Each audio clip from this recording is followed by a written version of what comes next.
اللہ ان کو ذلیل و خوار کرے گا اور ان پر رسوائی اور محتاجی کو مسلط کر دے گا. ان کی کوئی تحریک بغاوت نہ اٹھے گی مگر پیٹھ میں وار کی صورت. یعنی جب بھی حملہ کریں گے کہاں سے کریں گے؟ پیٹھ سے.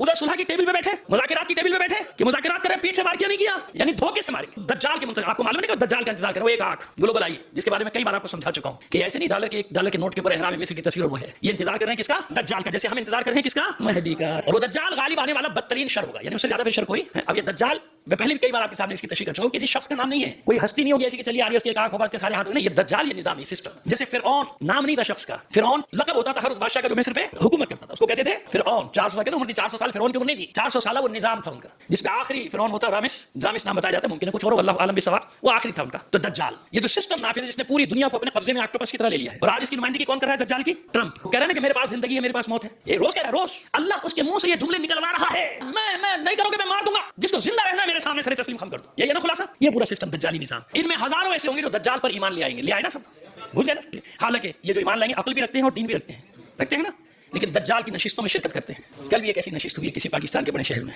یہاں لبرل, سیکولر, روشن خیال, مذہبی لوگ سب جمع ہوئے کہ نہیں اسلام تو بڑا پروگریسو اور لبرل, آزاد, اور میں کیا کیا اشارے دوں آپ کو, ہوشیار رہا کرو. ہوئی ایسی بڑی نشستیں آج کل یہاں جو دجال پر ایمان لا چکے, جو کہتے ہیں خامخواہ میں تم نکلے ہو, کوئی نہیں لڑ سکتا امریکہ سے, پاگل ہے یہ, بے وقوف ہے, احمق ہے نا, چلتا ہے نا. وہ اتنی بڑی طاقت, وہ اس سے کیا لڑیں گے, لڑ رہے ہیں نا. تاریخ میں پہلی بار کتنی طاقتوں سے اکیلا لڑ رہا ہے, تاریخ بشریت میں اکیلا ایران, اور سب کے نام دیے, پورا گھیرا دیا ہوا کہ کتنے ملکوں سے اکیلا لڑ رہا ہے, چومکھی لڑا اور سب طرف مار. مولا فرماتے ہیں جفر میں مذکور ہے کہ قسم ہے اس ذات کی جس نے دانے کو شگافتہ کیا. مولا قسم کھائے تو کیا بات ہوگی, قسم ہے اس ذات کی جس نے دانے کو شگافتہ کیا اور جان کو پیدا فرمایا, روح کو, جان کو پیدا کیا. اللہ کا جھنڈا ہوگا, یعنی اللہ کا پرچم ہوگا, اور اس کے ساتھ ایسے پرچم ہوں گے جو جب سے اللہ کے حکم سے بلند کیے گئے ہیں کبھی سرنگو نہیں ہوں گے. یعنی جب وہ پرچم بلند کر لیں گے تو کبھی کوئی ان کو سرنگو نہیں کر سکتا. یہ ایسے مرد ہوں گے کہ جن کے دل لوہے سے بھی زیادہ سخت ہوں گے. اور جو میں کہتا ہوں نا کہ مضبوط رہو, اپنے اعصاب پہ قابو رکھو, کچھ نہیں ہوا. اللہ ہے نا, پھر کیا مسئلہ ہے؟ اسلام ہے, مسئلہ نہیں. امام زمانہ ہے, پھر کیا پرواہ ہے؟ مولا علی چلے گئے, یعنی شہادت ہوئی, سر پہ ضربت لگی, امام حسن کی شہادت ہوئی, امام حسین کی ہوئی, کیا ہوا؟ اسلام ختم ہو جائے گا؟ پھر یہی تو سمجھا رہے ہیں. ان کے دل کیسے ہوں گے؟ لوہے سے بھی زیادہ سخت ہوں گے. اگر انہیں پہاڑوں پر چڑھا دیا جائے تو وہ ان پہاڑوں کو بھی اپنی جگہ سے ہٹا دیں گے. وہ اپنے جھنڈوں اور اپنے ہتھیاروں کے ساتھ کسی یہودی بستی کا رخ نہیں کریں گے مگر اسے ویران کر ڈالیں گے. ایسا انتقام اللہ ان کے ہاتھوں سے دلوائے گا.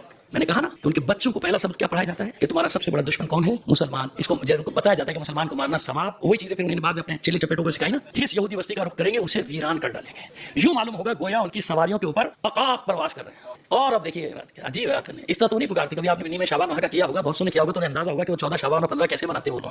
اب فرماتے ہیں کہ وہ مہدی سے اپنی جانوں سے بھی بڑھ کر محبت کریں گے. جس طرح محمد صلی اللہ علیہ وآلہ وسلم کے اصحاب آپ سے محبت کیا کرتے تھے, وہ ہر وقت ان کے گرد حلقہ بنائے رہیں گے, یعنی اپنے امام کے گرد ہر وقت حلقہ بنا کے رہیں گے, اپنی جانوں سے ان کی حفاظت کریں گے اور اس یقین کامل کے ساتھ رہیں گے. وہ یقین جو 3 دن سے میں آپ کے سامنے گفتگو کیے جا رہا ہوں, اس یقین کامل کے ساتھ رہیں گے اپنے امام کے ساتھ کہ اللہ انہیں وہ سب کچھ عطا فرمائے گا جس کا انہوں نے ارادہ کیا ہے, یا یوں کہیے کہ جس کا اللہ نے ان سے وعدہ. سمجھ میں آ گئی بات؟